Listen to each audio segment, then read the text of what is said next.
Hi guys, आज हम पढ़ने वाले हैं रिवॉल्यूशन ऑफ द लिबरल्स। कहने का मतलब क्या है कि यूरोप में हर जगह रिवॉल्ट हो रहा था, कोई ना कोई रिवॉल्ट कर रहा था। फॉर एग्जांपल रोमांटिसिज्म चला, भूख के लिए चला, जैसे पिछले क्लास में मैंने बता चुका है। तो अब लिबरल्स के द्वारा रिवॉल्ट होगा। अब ये कौन है? वही जो मिडिल क्लास लोग थे, पढ़े लिखे लोग थे। तो इन्होंने भी एक रिवॉल्ट किया है। अब क्या है इनका बारे में आप जानते हैं। तो कहता है European countries in the year 1848 a revolution led by the educated middle class was underway. ठीक है, एजुकेटेड मिडिल क्लास ये लोग।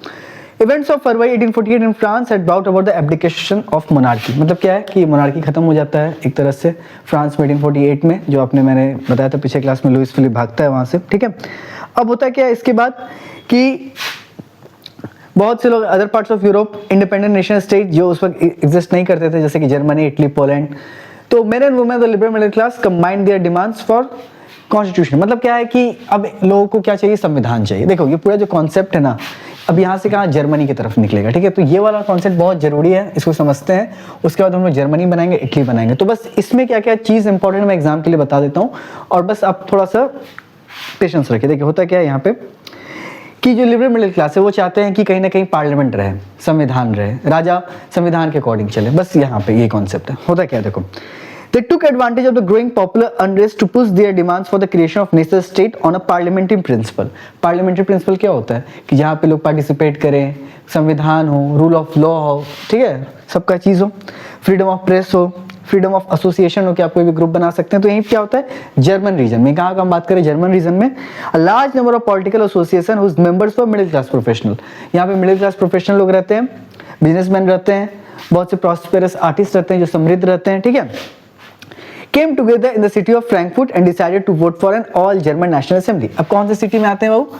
फ्रैंकफर्ट में आते हैं। ठीक है, और क्या डिसाइड करते हैं कि एक ऑल जर्मन नेशनल असेंबली बने। तो पहला पॉइंट क्या है कि जर्मन रीजन में हो रहा है, फ्रैंकफर्ट शहर में लोग आते हैं और वो चाहते हैं कि ऑल जर्मन नेशनल असेंबली बने। ये पहला पॉइंट हो गया। ठीक है, 1848 में 831 इलेक्टेड रिप्रेजेंटेटिव होते हैं। फेस्टिव प्रोसेशन जैसे जुलूस की तरह निकलता है त्योहारों में। To take their palace places in the Frankfurt parliament convene in the church of saint Paul.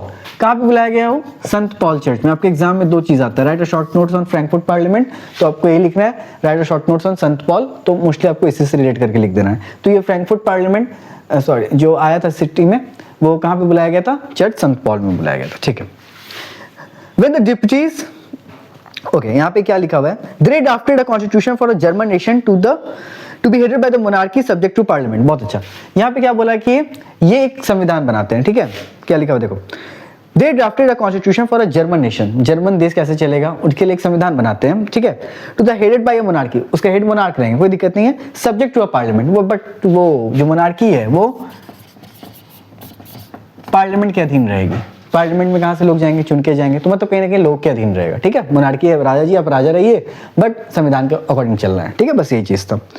Okay, when the deputies का मतलब मिनिस्टर का बात कर रहा है, when the deputies offered the crown on these terms to Frederick William. अब क्या होता है, फ्रेडरिक विलियम को ये सब चीज ऑफर होता है कि राजा जी संविधान लीजिए और हिसाब से काम कीजिए। अब किसी के पास भी पावर है, वो कभी भी चाहे मेरे पावर को कंट्रोल किया जाए, कभी नहीं। आपको भी बहुत सारा पावर है, ठीक है, आपको हम बोल देंगे ठीक है अनलिमिटेड पावर है यू हैव, और हम बोल देंगे नहीं आज से ये गाइडलाइंस है उस हिसाब से चलो, आपको भी बुरा लगेगा। तो फ्रेडरिक विलियम को क्या लगा? खराब लगा कि यार मेरा पावर एक तरह से छीना जा रहा है। ठीक है, संविधान दिया जा रहा है मुझे बना के। ठीक है, किंग ऑफ प्रूशिया, उस वक्त जर्मनी नहीं था तो प्रूशिया होता था, he rejected it and joined other monarchs to oppose the elected assembly. क्या हुआ? अब मोनार्की पे क्वेश्चन उठा तो मोनार्क किसके पास जाएगा? दूसरे मोनार्क के पास जाएगा और बोला कि यार देखो मेरे देश में क्या चल रहा है, यहाँ पे क्या चल रहा है, कहीं ना कहीं अगर यहाँ पे कुछ हुआ तो तुम्हारे शहर में भी होगा, तो तुम मेरे साथ दो। ठीक है, तो अभी तक हम क्या क्या पढ़े? लिबरल्स क्या चाहते हैं? लिबरल्स चाहते हैं फ्रैंकफर्ट शहर में संत पॉल चर्च में इनका कन्वीन करके बुलाया गया कि ऑल जर्मन नेशनल असेंबली बने। ठीक है भाई, उसके बाद ये क्या चाहते थे कि कहीं ना कहीं हमारा एक संविधान हो। ठीक है, संविधान हो, और क्या जो मोनार्की जो रहेगी वो सब्जेक्ट टू पार्लियामेंट रहेगी। उसके बाद क्या हुआ? फ्रेडरिक विलियम को इन्होंने एक कॉन्स्टिट्यूशन दिया जो वो उनको पसंद नहीं आता है। ठीक है, उसके बाद देखिए क्या होता है। While the position of aristocracy and military became stronger, अब एरिस्टोक्रेसी का रईस वर्ग, मिलिट्री, ये सब क्या स्ट्रॉन्ग करने लगा, अपोज करने लगा। क्या लिबरल मिडिल क्लास क्या ये सब चीज आलतू फालतू कर रहे हो आके, ठीक है, सब इसका विरोध करने लगा। ठीक है, तो social basis of parliament eroded, जो सोशल बेसिस था पार्लियामेंट का इरोड हो गया, खत्म हो गया, बर्बाद होने लगा, धीरे धीरे टूटने लगा। ठीक है, रईस वर्ग लोग आ गया, मिलिट्री आ गया, उसके सामने क्या चलने वाला है लोग भाई। The parliament was dominated by the middle class who resisted the demand of workers and artisans and consequently lost their support. देखो पार्लियामेंट में कौन डोमिनेट कर रहा था? मिडिल क्लास, ठीक है।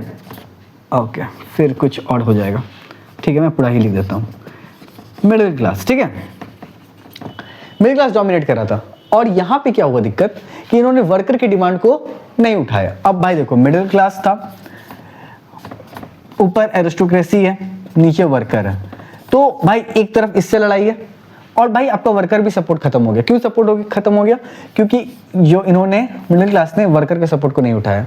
तो क्या लिखा होता है यहाँ पे, लाइन क्या लिखा होता? The parliament was dominated by the middle class who resisted the demand of workers, नहीं किए पूरा उनका डिमांड को जो भी, एंड आर्टिशंस, एंड कॉन्सिक्वेंटली इसका परिणाम स्वरूप क्या होता है? उनका loss their support. In the end troops were called, बाद में आर्मी सबको बुलाया गया, and the assembly was forced to disband, assembly खत्म। तो आपसे जब पूछा जाएगा क्या क्या लिखाएगा, तो आपको यहाँ पे यही सब लिखा है। देखा क्या लिखना है कि जर्मन रीजन में फ्रैंकफर्ट शहर में होता है, ठीक है, सेंट पॉल चर्च में होता है, ठीक है।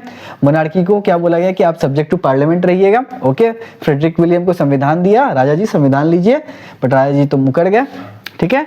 और मिडिल क्लास को कहीं ना कहीं जो वर्कर आर्टिशंस ये लोग का भी सपोर्ट खत्म हो गया। तो ये 4-5 पॉइंट, अगर मान लो फ्रैंकफर्ट शहर के बारे में भी आता है, फ्रैंकफर्ट पार्लियामेंट, तो ये सब लिखना है। सेंट पॉल चर्च के बारे में आता है, ये सब लिखना है। और रिवॉल्यूशन ऑफ लिबरल्स तो आप कोशिश कीजिएगा ये सब लिखें। अब देखिए एक और टॉपिक है यहीं पे, सब टॉपिक क्या है एक तरह से, the issue of extending political rights to women was a controversial one.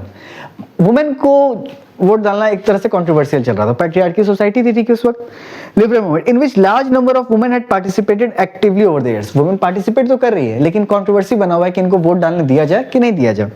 Women had form their own political association, women हर समय पॉलिटिकल एसोसिएशन फॉर्म कर रही हैं, अपना न्यूज़पेपर फाउंड कर रही हैं, पॉलिटिकल मीटिंग डेमोन्स्ट्रेशन मतलब प्रदर्शन में पार्टिसिपेट भी कर रही हैं। अगर आपको वुमेन का लिखने आएगा तो आपको ये सब लिखना है कि अपना न्यूज़पेपर फॉर्म कर रही हैं, पॉलिटिकल मीटिंग में जा रही हैं, प्रदर्शन कर रही हैं, ठीक है, एक्टिवली पार्टिसिपेट कर रही हैं, ठीक है।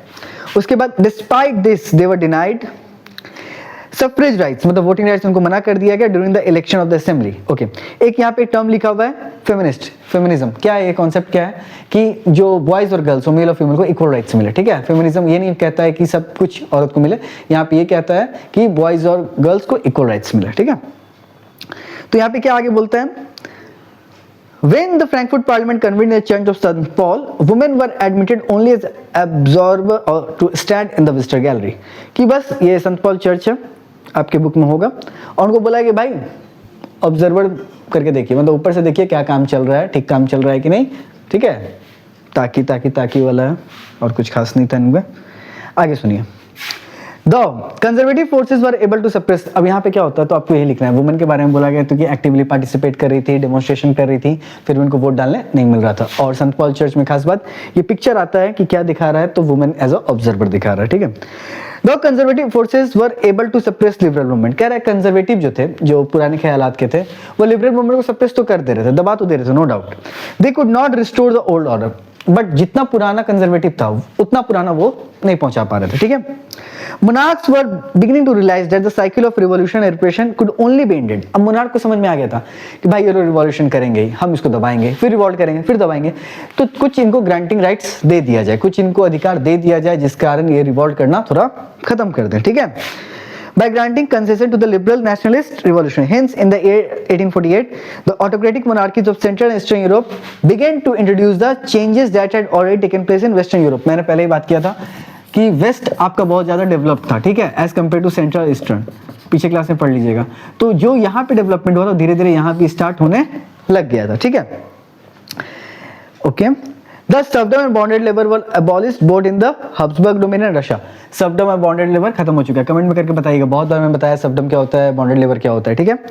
बस और कुछ खास नहीं था इसमें, ठीक है। तो अगर आपसे पूछा जाए कि रिवॉल्यूशन ऑफ द लिबरल्स में क्या था, तो कुछ खास कहानी नहीं था। फ्रैंकफर्ट पार्लियामेंट, ठीक है, सेंट पॉल चर्च में बुलाया गया, मोनार्की को पार्लियामेंट के अधीन रखने का सोचा गया था, फ्रेडरिक विलियम को कॉन्स्टिट्यूशन दिया गया, मिडिल क्लास का सपोर्ट खत्म हो जाता है वर्कर लोग से, आर्मी बुलाई खत्म हो गया। वुमेन के बारे में कि वुमेन न्यूज़पेपर छापती थी, डिबेट में, पॉलिटिकल मीटिंग में, डेमोन्स्ट्रेशन में जाती थी, येट उनको वोट डालना फिर भी नहीं अलाउ किया गया, और उस पार्लियामेंट में उनको ऑब्जर्वर का स्टेटस दिया गया। अब इससे रिवॉल्यूशनरीज क्या, मतलब कि जो कंजर्वेटिव थे वो क्या किए कि रिवॉल्यूशनरीज को कुछ ग्रांट दिए, मतलब वो सोचे कि जब भी रिवॉल्यूशन होता है फिर बंद होगा, फिर स्टार्ट होगा, फिर बंद होगा, फिर स्टार्ट हो, तो कुछ इनको ग्रांटिंग दे देते, तो सर्फडम, बॉन्डेड लेबर, ये सब चीज़ हम खत्म कर देते हैं। बस यही था जो हम लोग टॉपिक था कि द एज ऑफ रिवॉल्यूशन 1848।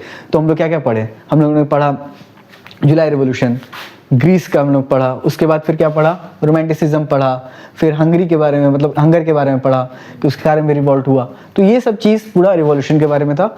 जब मैं वन डे लेक्चर एक दिन लेके आऊँगा वन शॉर्ट वीडियो का, ठीक है, तो ये सब चीज़ मैं फिर से रिकॉल करा दूंगा। अभी के लिए इतना ही काफ़ी है, और कल मैं जर्मनी के बारे में बताऊँगा, बुक से थोड़ा डीप बताऊँगा, मज़ा आएगा। Thank you.